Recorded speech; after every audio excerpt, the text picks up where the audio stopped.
Hi friends, आपका हमारा YouTube channel सरकारी नौकरी इंडिया में स्वागत है। इस वीडियो में फ्रेंड्स मैं आप लोगों के लिए 20 से 22 क्वेश्चन जो है जीके का इम्पोर्टेंट लेके आया हूँ, जो कि आपका लास्ट टाइम एसएससी जीडी में पूछा गया था। और ये क्वेश्चन जो है हमेशा के लिए इम्पॉर्टेंट ही रहने वाले हैं, क्योंकि ये लगभग स्टैटिक जीके की तरह हैं। तो फ्रेंड्स आप ज़रूर कमेंट में बताइएगा कि आपका कितना क्वेश्चन जो है सही हो रहा है। तो देखिए, पूछ रहा है आपका चार मीनार कहाँ पे स्थित है। तो चार मीनार जो है आपका हैदराबाद में स्थित है। इसको बनवाया किसने था? कुली कुतुब शाह ने बनवाया था। किसने? कुली कुतुब शाह ने बनवाया था चार मीनार को, प्लेग के उन्मूलन के याद में। किसका? प्लेग के उन्मूलन के याद में इसको बनाया था।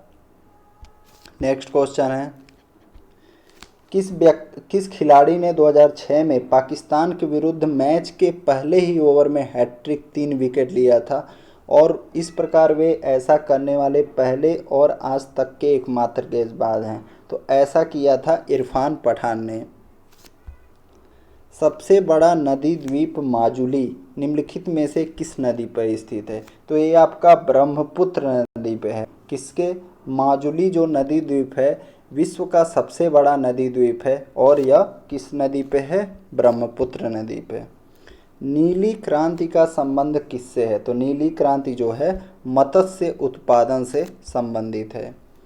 भारत का पहला महिला चुनाव आयुक्त कौन है? तो भारत का पहला जो महिला चुनाव आयुक्त हैं वो हैं रमा देवी। और मीरा कुमार जो है आपका प्रथम लोकसभा अध्यक्ष थी। कौन? प्रथम लोकसभा अध्यक्ष। ये भी आपके लिए बहुत ही इम्पोर्टेंट होने वाला है। किस पाकिस्तानी ने वर्ष 1999 में अपने देश में सैन्य शासन लागू किया था? तो ऐसा किया था परवेज मुशर्रफ ने 1999 में तख्ता पलट करके उसने सैन्य शासन लागू किया था। पुस्तक द ओरिजिन ऑफ स्पेसीज के लेखक कौन है? तो इसके लेखक जो है चार्ल्स रॉबर्ट डार्विन है। कौन? Charles Robert Darwin. तो कहीं कहीं पे बस चार्ल्स डार्विन भी आपको दे सकता है। 5 मार्च 1931 को संवैधानिक सुधारों की शर्तों पर बातचीत करने के लिए भारतीय राष्ट्रीय कांग्रेस की ओर से मोहनदास करमचंद गांधी और उस समय जो है आपका गवर्नर जनरल था लॉर्ड इरविन। कौन था वायसराय? लॉर्ड इरविन था। उसके बीच में समझौता हुआ था। करजन कब से कब तक था आपका? 1899 से 1905 तक था। क्लाइव तो आपका लॉर्ड क्लाइव या रॉबर्ट क्लाइव जो है 1756 से लगभग में था। कब? 1756-58 के लगभग में लॉर्ड क्लाइव था। और आपका लॉर्ड रिपन,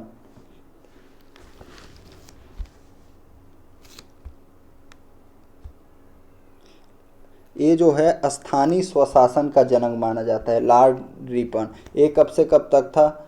1880 से लेके 84 तक। कब तक? ये बहुत ही इंपॉर्टेंट है फ्रेंड्स, आप देख लेना। 1881 में आपका नियमित जनगणना स्टार्ट हुआ था। फैक्ट्री अधिनियम भी आया था, और इसने मतलब भारत के लिए बहुत ही काम किया। तो इस वजह से ये बहुत ही इंपॉर्टेंट है। लीटन रिटन डफरिन, तो 76 से 80 तक जो है लीटन था, 80 से 84 तक रिपन था, और 84 से 88 तक डफरिन था। तो इसका रिपन का आप लोग ज़रूर देख लीजिएगा। किसी विशेष निर्णय या कानून को रोकने के लिए किसी व्यक्ति, पार्टी या राष्ट्र के अधिकार को क्या कहा जाता है? तो उसको कहा जाता है वीटो। आप अधिकतर सुनते होंगे कि चाइना ने भारत के खिलाफ वीटो लिया, या ऐसा चीज़ जिससे जो है कोई फैसला जो है लेने से पहले ही फेल हो जाए। ये आपका 2018 के लिए है, तो ये आप 2021 के लिए ज़रूर देख लेंगे। 2020 ओलंपिक खेल कहाँ आयोजित किए जाएंगे? तो ये खेल 2020 में कोरोना के कारण नहीं हो पाए। ये जापान की राजधानी टोक्यो में ही 2021 में आयोजित किए जाएंगे। इनको रीशेड्यूल कर दिया गया है। निम्न में से कौन भारतीय शास्त्रीय संगीत की प्रख्यात गायिका है? तो ये प्रख्यात गायिका आपका है शुभा मुदगल। बनारस हिंदू विश्वविद्यालय की स्थापना किसने की थी? तो बीएचयू की स्थापना जो है पंडित मदन मोहन मालवीय जी ने किया था। किसने? पंडित मदन मोहन मालवीय ने। अभी बीसीसीआई का वर्तमान में अध्यक्ष कौन है? अभी जो है बीसीसीआई का वर्तमान में अध्यक्ष जो है सौरव गांगुली आपका हो जाएंगे। तो कौन? सौरव गांगुली। उस समय 2019 में कार्यवाहक अध्यक्ष पूछ रहा है तो सीके खन्ना, लेकिन अभी आपसे पूछा जाएगा तो वर्तमान का पूछा जाएगा, तो कौन हो जाएगा? सौरव गांगुली।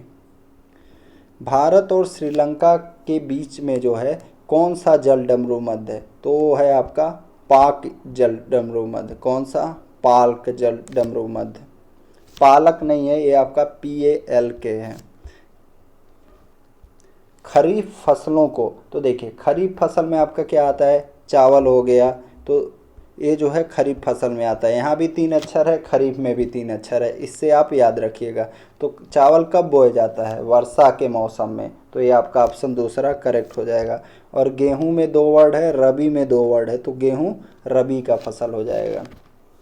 कह रहे हैं अगस्त 1858 में ब्रिटिश संसद ने एक अधिनियम पारित किया था, तो अधिनियम जो था भारत सरकार अधिनियम 1858 था। कह रहा है भारतीय रेगिस्तान कहाँ पे हैं? पश्चिमी क्षेत्र में। तो देखिए अरावली की पहाड़ियाँ आपका राजस्थान में है, तो उसके जो है पश्चिम में रेगिस्तान आपका है। निम्न में से कौन परिसंचरण प्रणाली का हिस्सा नहीं है? तो देखिए विल्ली जो होता है ये आपका परिसंचरण प्रणाली का हिस्सा नहीं होता है। बाकी धमनियाँ हो गए, सिराएँ हो गई, केशिकाएँ हो गई, ये परिसंचरण रक्त परिसंचरण जो प्रणाली है उसका हिस्सा होती हैं। धमनियों में आपका शुद्ध रक्त, सिराओं में अशुद्ध रक्त बहता है। एक कोशिका नहीं समझिएगा, एक केशिकाएँ हैं। क्या है? केशिकाएँ। सोडियम हाइड्रोक्साइड का उपयोग किसके लिए नहीं किया जाता है? यहाँ पे पूछ रहा है किसके लिए नहीं किया जाता है। तो देखिए अखबार बनाने में किया जाता है, धातुओं की चिकनाई हटाने में किया जाता है, साबुन बनाने में किया जाता है। अचार परिरक्षित करने के लिए क्या मिलाते हैं? उसमें जो है नमक डाला जाता है। और खाद्य पदार्थों के संरक्षण के लिए सोडियम बेंजोएट। क्या? Sodium benzoate. यदि आपसे पूछता है कि खाद्य पदार्थों के लिए। भारतीय रिजर्व बैंक के गवर्नर कौन थे जिन्होंने दिसंबर 2018 में अपना इस्तीफा दे दिया? तो ये थे आपके उर्जित पटेल। कौन? उर्जित पटेल। और वर्तमान में कौन है? शक्तिकांत दास हैं। RBI के गवर्नर अभी कौन है? शक्तिकांत दास। कथकली की जड़ें जो है किस राज्य में है? तो कथकली जो है आपका किसके लिए है? केरल के लिए। कुचिपुड़ी आपका कहाँ से? आंध्र प्रदेश। भरतनाट्यम कहाँ से है? तमिलनाडु से। कर्नाटक से क्या है? यक्षगान। कर्नाटक से क्या है? यक्षगान। एजी, तो एजी किसको बोलते हैं? सिल्वर को। तो सिल्वर को क्या कहा जाता है? चांदी। नेक्स्ट, मानव शरीर की सबसे छोटी हड्डी कौन सी है? तो मानव शरीर की सबसे छोटी हड्डी जो है कान की हड्डी होती है, स्टेपिस। और ये 2 होती है, एक कान में एक और दूसरे कान में एक। तो कान में जो है एक एक कान में 3-3 हड्डियां, यानी कान में कुल 6 हड्डियां होती हैं। पूछ रहा है भारत के निम्नलिखित इस्पात संयंत्रों में से कौन सा जो है सार्वजनिक क्षेत्र के अंतर्गत नहीं आता है? तो जो भिलाई का आपका कहाँ पे है? ये छत्तीसगढ़ में। राउरकेला कहाँ है? उड़ीसा में। दुर्गापुर भी कहाँ आपका? उड़ीसा में। तो ये तीनों जो है सार्वजनिक क्षेत्र के अंतर्गत आते हैं। लेकिन टिस्को जो अभी टाटा स्टील है, ये पहले टाटा आयरन एंड स्टील नाम से काम करता था, ये आपका प्राइवेट सेक्टर का है। तो ये आपका फ्रेंड्स लगभग 22 से 25 क्वेश्चन हमने जीके देखा। तो आप ज़रूर कमेंट करके बताएं कि आपका कितना नंबर आपने कम से कम, अगर देखिए 18 से ऊपर या 17-18 से ऊपर किया है तो आप अच्छा स्थिति में हैं। अभी भी आपके पास 3-4 महीना समय है, आप अच्छे से इसको तैयार करेंगे तो और ज़्यादा नंबर आपका आएगा। कम से कम आपको जीके में 20 नंबर तो करने ही होंगे।